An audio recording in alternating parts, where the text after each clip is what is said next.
تأخر قسمة الميراث زلزال للعلاقات، زلزال للعلاقات.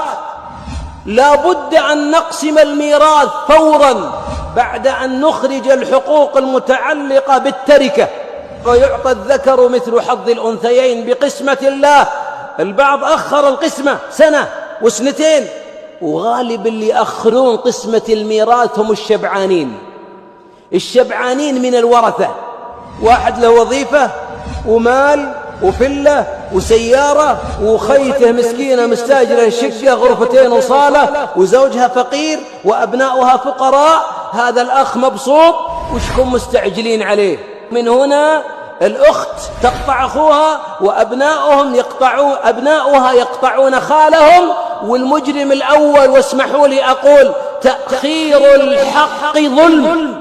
والبعض يرتكب كبيرة بأعراف فاسدة ماجنة فاجرة، وهو بحرمان المرأة من الميراث.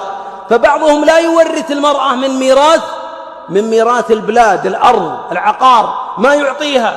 يقول يا أخي نعطيها أرض في وسط أراضينا وتدخل علينا عيال فلان بن فلان، يعني أبناؤها. يا أخي عيب عليك، هذا لا يصح. والبعض يحرمها بأعراف قبلية